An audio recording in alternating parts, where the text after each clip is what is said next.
This will be a short video about IQ and IQ differences between races. So I've seen a lot of scientific videos on YouTube and a lot of books about this topic. So it is a topic everyone should know about and understand. But unfortunately, not a lot of people don't understand it. And I think that's due to their moral foundation. So that's the questions I will try to answer here. Not the science, because the science is super clear and easy to understand, but the moral foundations make people not understand the science because they refuse to believe it, even though the results are extremely clear. So I will try to answer the different questions I see from people who doubt these results that have a moral foundation and not a scientific foundation. So what we see is that there are differences between races and IQ. So we have something in our head called intelligence, and intelligence is measured in IQ, and we can see that there's a difference between races, and we know it's a thing. So we know this intelligence is something also called G factor, and we know it exists in human beings, and we also know it's very much inherited. That's pretty much all psychologists agree on these things. At least the psychologists that do study psychology, not the ones practicing psychology in the clinic, but the ones who do read books and study. They do agree that this is a thing in psychology. But they also disagree on what it means and if the inherited factor is the one that explains the race differences. Because you could argue that, well, yeah, it's inherited, but just like height, you can have a group of people that's really, really short in some country, but in actuality, they're just short because they're lacking some food, for example. That could be the argument. So the first, of course, argument against all these studies that different races have different intelligence levels is that, well, if this argument is true, then it proposes that white people invented IQ tests and then created some cultural questions in the IQ test so that white people would be on top. They will get a high score and black people will get low score, and then white people could brag about how clever they were. And this is actually not true. First of all, there's no cultural traits being measured in IQ tests. So we have compared different races, and there's no race winning out in different IQ tests. We also have different IQ tests with figures and text, and how fast you respond to a lamp lighting up, and how fast you see something on a screen. So there are so many different IQ tests. There are a lot of them. You can even measure head size and then correlate it with IQ. And it is completely untrue. And that's pretty much everyone agrees that this is completely untrue. People from the left, people from the right who study this say, yeah, that's not true. And another thing that's not true is that white people are on top because Orientals or East Asians and Ashkenazi Jews, they have considerably higher IQ than white people. Ashkenazi Jews have an average IQ of 107 and Orientals have an IQ of 105. So that's much higher than white people on average, who have an average IQ of 100. Then black people would have an average IQ of 85. As you can see, if you wanted to create a test that put you on top, you would not select some other groups somewhere that have much better results than your people. You could easily create some questions that only white people could answer, like when do we celebrate Christmas? I mean, that's something maybe Jews wouldn't know or East Asians wouldn't know that much about. So you could answer these kind of questions, but you don't in IQ tests. And also, of course, Nazis would very much hate IQ tests because they do not like Jews, and Jews do win out on these IQ tests as a group only. And another point is also that there's actually not a race on top, on the bottom of anything, because a race is not a thing. It's a collection of things. It's a collection of individuals. Just if you said, well, there's a collection of planets, and you could call them a group of planets, but and they could have something in common, but yeah, mostly it will just be a group that's in the vicinity of each other. So there will be vastly different planets. You wouldn't just say this planet is, I think it's this way because the other planet is that way. That doesn't make any sense, right? For our planetary system. That's pretty much how countries are. A country is a collection of individuals. It's not a one thing. The same with races, because group selection is not a real thing either. Another critical question I hear is that race is an arbitrary concept. So clearly, if that's an arbitrary concept, then the whole science is bunk because you're studying something that's not true. Which this point is kind of true because everything in psychology is an arbitrary concept. PTSD, ADHD, depression, even Homo sapiens is an arbitrary concept in itself because we cannot say that Homo sapiens well, came about 200,000 years ago because we don't know exactly when it came about, right? Because we cannot just fixing something. We cannot say that Homo sapiens existed 200,000 years ago, but then a day before that they didn't exist. It's kind of fluid, right? So you have one species and then you have species interacting and stuff like that and becoming other species. The same with races. There's not a clear-cut line, but there's still some definitions of what a race is, and we can study these things. This is a really good point, actually. It's by far the strongest point, by far the strongest argument against an inherited IQ difference between races is the Flynn effect. Not because it's relevant at all to this difference, but because it's actually a scientific argument. So it's founded in science, and people who understand and believe in Flynn effect do agree that race differences do exist. So they do believe that black people do score lower on an IQ test, but they would say that blacks score lower because there's some cultural thing that does something and creates something, and then they get lower IQ because of that, or they don't get enough exposure to schooling, so they have lower IQ because of that. It's not an argument I see any kind of logic in, but I mean, they do believe it. But what you need to understand is also that height also has a Flynn effect. So with height, you also see a growth, right? Every 10 years, you see some growth. With IQ, it's 3 points in Western countries. With height, you also see some centimeters. At least you saw it some years ago.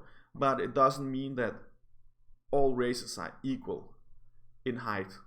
It doesn't mean that Chinese will be as tall as the Dutch people if they just get a bit more food. Okay, that's the argument we hear from Flynn for IQ. So basically, you grow to your max if you have enough food around you. You grow to a max height. You grow to your max development IQ if you have enough book, internet knowledge around you that you can access. So if you can access these things and get them easily, then we kind of propose that, yeah, you grow to your max, or at least to your max. Maybe not 100 your max, but pretty much up there today. So we don't know what influences the Flynn effect. We don't know what creates. So we don't actually know why society is getting more clever every year. But just as with height, we know what happens, and we know there's something in food that does it, and the same with IQ, we know something in education does it. So it's we don't know exactly what does it, but it's just because people have access to education. So just like more schooling in Western country will not increase your IQ. You are already maximizing your IQ as you grow up, and then it will stabilize just like height. The same thing. If we give you more food, you will just become fat. And the same with education. There's nothing more to give to increase your intelligence. And they're just racist. That's another argument that scientists who study it are racist.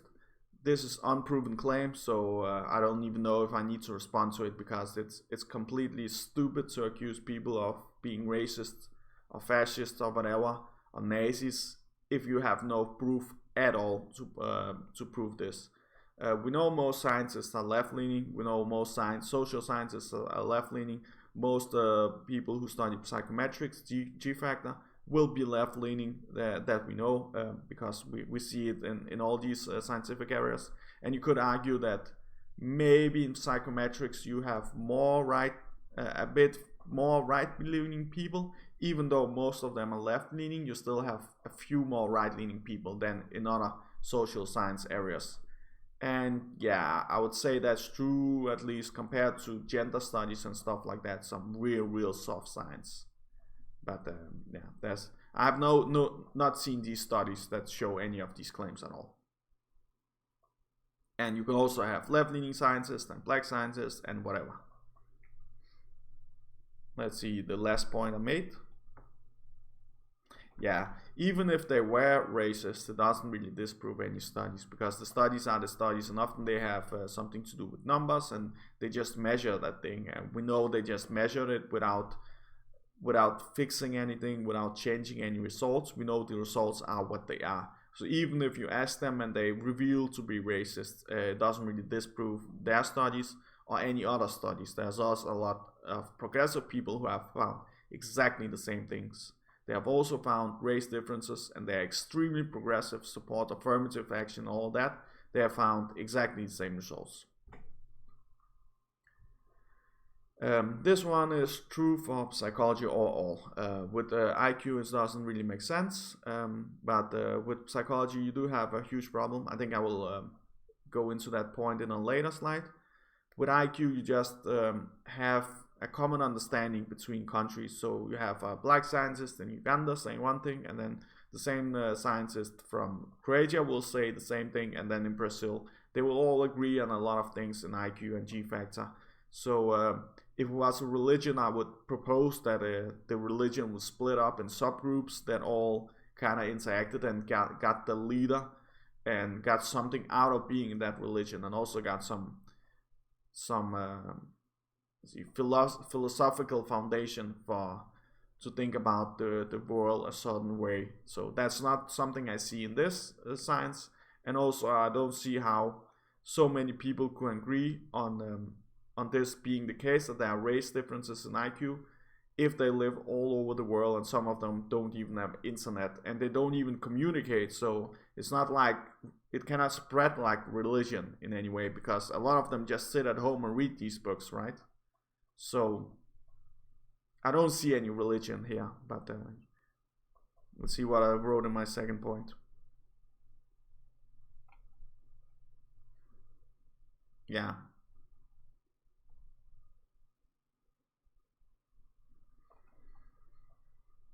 Yeah, it's just that if psychometrics is a bunk science, then all of psychology is a bunk science, because psychometrics is pretty much the number one science in psychology. It's the most proven, the most reliable, the most number focused, maybe not the most, but one of the most number focused science. So it's really a science for the hardcore psychologists who really know a lot of psychology and who really are top of the field of psychology. So if you say that that's a bunk science, then all social science is a bunk science. Every single element in social science is bunk. And yeah, we can say that. That's, if you want to say that, that's okay. Murky scientific area with the psychometrics. Yeah, again, it's pretty much the same point I see here.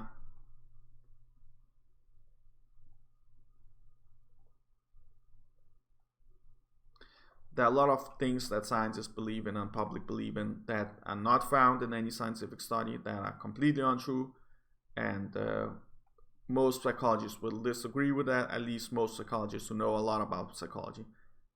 Just psychometrics is not one of them. It's something the layman do not believe in, but scientists believe in, so it's the other way around, or the same way around.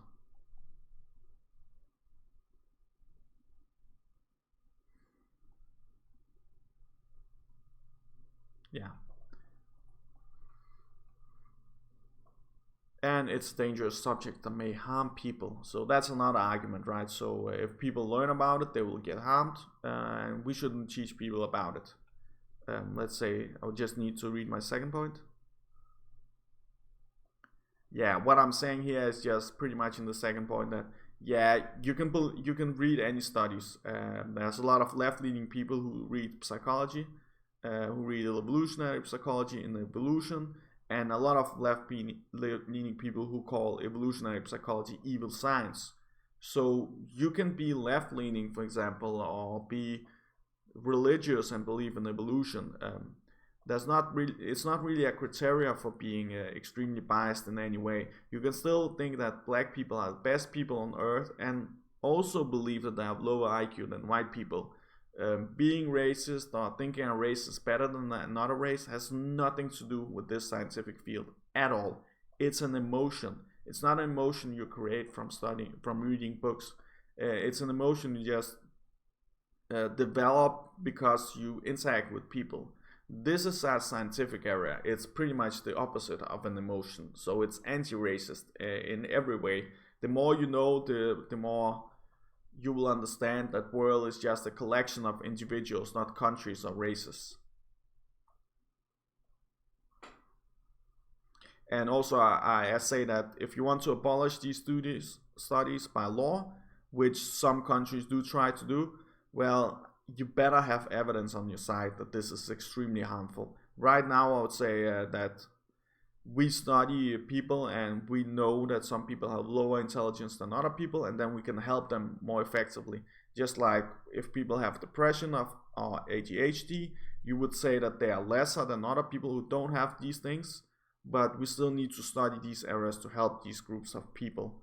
And you shouldn't even call them lesser people because they're just like any other people. Yeah, and we shouldn't study these things. Again, the same argument.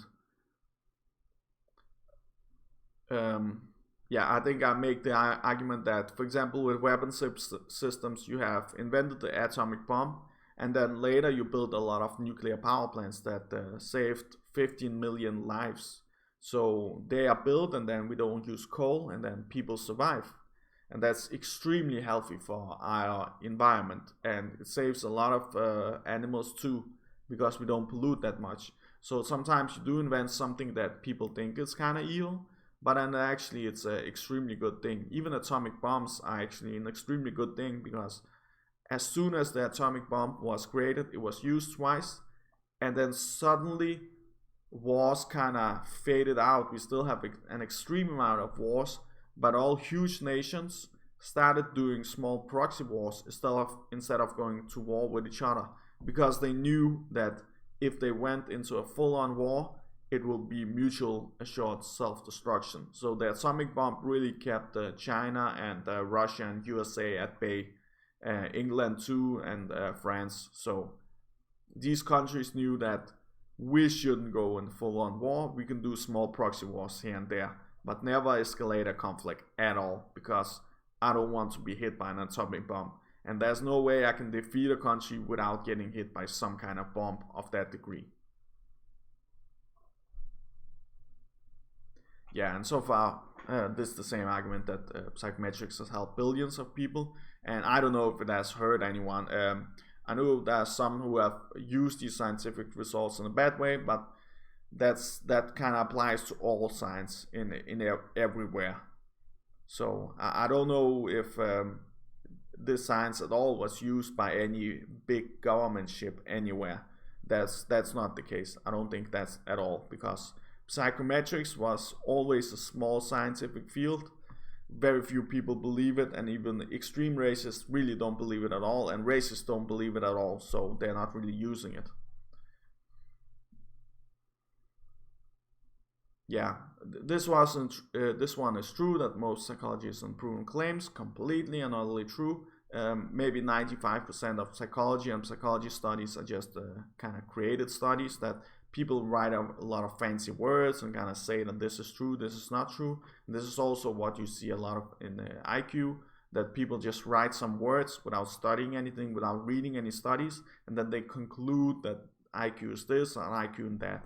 So yeah, in social science we do have a huge problem with bad studies. It's an extreme study problem, which is why I like to read studies like psychometrics and G factor, where you have a lot of numbers telling you what things are. So I cannot really be influenced as much by the words in the article than by the numbers. I just look at the numbers and then I read the words too.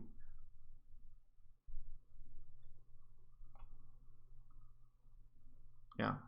And even actually left-leaning scientists also conclude the same things a lot with races and adoption twin studies and stuff like that.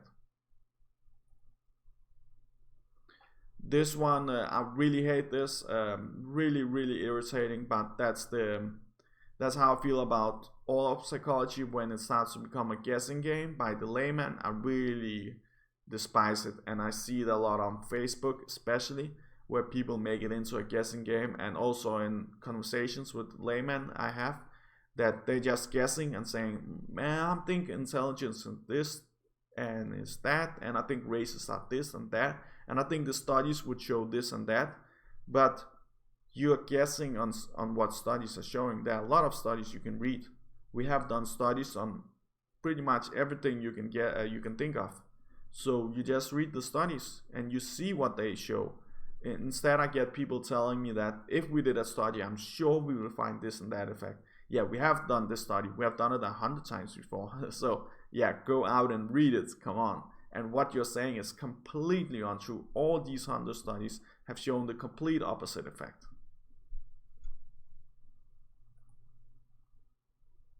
Yeah, and another thing I just want to point out is that people rarely link to studies when they claim these things that are completely untrue about psychology. You can always find a study that proves some bunk claim. It's not impossible, but often people will just think that it's a philosophy game. So you can just use some words and that's it, because we cannot study this subject, and that's untrue. Yeah. Another argument, and this one is pretty true. It's not completely bunk. It's that laymen should not be taught these things because they're dangerous. So we should just teach them the lies. And what I can say to that is that, yeah, that's the case now, right? That's how the world works right now. We err on the side of all races are equal. So even though psychometrics have more studies to prove that there are these racial differences, then, well, then any other psychology can prove anything else, then we still don't believe this, but we believe a lot of other studies, which doesn't make sense. If we are neutral about it, then we should either not believe any social science at all, or we should at least believe this with these IQ results, and then also believe something else. So we really need some extreme evidence to convince these people that are fanatics and use their moral foundation to create their worldview instead of scientific findings. And that's also what I point out here. Yeah, of course, that's as we see in some cases like Swedish media not printing news stories about immigration crimes, or UK police, and they have this pedophile case with Muslim gangs that they didn't know how to tackle because it was very controversial to imprison some of these Muslims because they were Muslims and they were immigrants, and then USA universities and universities across Europe that are trying to abolish some of these science and a lot of other scientific foundations and try to create some rules for what you can study and not study, what you can say and what you can't say, and then try to fire the scientists that are studying things they don't like them to study. So this is true that laymen should not know the real studies, but instead be taught the lies at public school. It's true compared in our society, at least at large in Western society, all over the world, because that's the current moral foundation, that we know these are lies and we want to tell people that these lies are true. And I disagree with that. I don't think that should be the case, because I also think that knowing the truth will make you a better human being and less discriminating, less racist. It would just make you more intelligent. That's it. That's what I believe. And this is the last slide. That's good. So we are done here. I do believe it's morally disgusting to not teach racial differences. Also because white people are not even on top. So even people who say that, well, white people are on top, that's why we teach it. No, I do like that there are other groups of people that are higher than white people. Like morally, I do like that because it does make me feel like there's kind of some small race somewhere that's really super intelligent, and it's kind of cute and interesting for me to think about. And yeah, and also I think it makes people less racist because I think Jews are one of the most hated races, and them being on top, I do think it will make people realize that Jews are not bad people. They just have higher IQ, so of course they will get better jobs in our society because high IQ correlates with higher wages and higher status in jobs. That's why they are creating so much wealth and having so many leader positions. Not because they point each other out as leaders, but just because they are. Some of them are extremely clever. So of course they will rise to the top. They are the cream, as you say. Not all Jews, but a lot of them. And also another problem is that if we keep talking about it and doing nothing about it and just keep talking about if it's morally correct or incorrect to use CRISPR to increase IQ because IQ is just some bad concept, and if we try to increase it, does it mean that we now agree that black people are lesser than white people or Orientals or Ashkenazi Jews? Not really, I don't think that. But that could be the discussion we have, and then we would not do these CRISPR higher IQ raising, so we will not use genetic studies and genetics engineering to increase IQ. And then China, for example, could increase the IQ of their population, and they would wipe us off the map very fast. They will become the richest country in the world if they just increase their IQ a bit, and they will become so rich, so advanced that they could pretty much do anything they want in the world. They will control the whole world if they increase their IQ. And also another thing is that when we get these studies that do prove inherited IQ, then you can look at the genes. You can see what genes interact to increase an IQ. It's not just one gene, it's a lot of genes interacting. And you can see it black on white that there are differences in IQ with races. So everyone can read the data, everyone can study it, and no sane human being could disagree with the results. So pretty much as it is today, actually. So there will be a lot of people disagreeing with the results for sure. Another thing I do observe, that's because this is the last slide, so I'm a bit more biased here, that conservatives really do not believe in IQ, just like racists don't believe in IQ. Conservatives just have an opinion that you can work your way up, so and that's completely false. Not everyone has the same ability. I can be born without legs, for example, so I won't have the same ability as someone with legs. That should be logical. I can be born with a low IQ and not have the same ability as someone who's born with a very high IQ. It should be logical, but it's just a moral foundation conservatives have, that we all can work our way to the top, or at least to the position we kind of can work our way to. So this can be an extremist kind of thinking. It's not always the case for conservatives, but if you push it to the extreme, it will be very stupid and very counterintuitive scientifically. And also the other thing is that if you think that black people are just lazy, well, that's racist. That's really racist, I think. I mean, it could also not be racist. I don't know. It could. I don't care either way, actually. But yeah, I do think it's much more racist than thinking anything else. Because if you're just born a different way, then it is what it is. I cannot be racist against you because you're just different because you're born that way. I cannot hate you for that. It's not something you kind of developed in your society and culture. But if you think that they have developed a lazy culture, then maybe you can become racist. That's my argument. And also something I see with left-leaning people, at least progressive people, is that they do have some white savior thing going on. even if they are black or any other race. I do see it a lot that they kind of want to play gods and own slaves and kind of be the god of humanity because they think they can improve the humanity if they just get the power.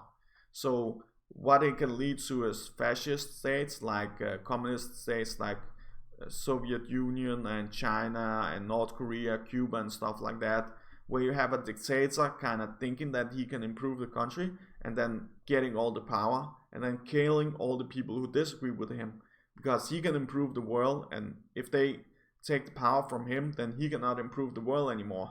So it's kind of an extremely dangerous kind of line of thinking to be this white savior, that where you think you can increase IQ somehow by some magic. I mean, I don't know how they would do it because we don't know how to increase IQ. No one can do it. And it's the same with height, right? If you have an adult human being, how would you increase his height? It's the same line of thinking, increasing height and IQ. It's not doable. So yeah, my point is just that, yeah, people are different. We are individuals. We have our own needs. And if you ignore these needs, you are kind of fascist. If you think everyone can be the same height, the same gender, the same IQ, the same everything. It's extremely fascist thinking. It can lead to nationalistic thinking. It can lead to this kind of thinking where you think that the group is a thing, where a group is actually not a thing. It's just a group of individuals.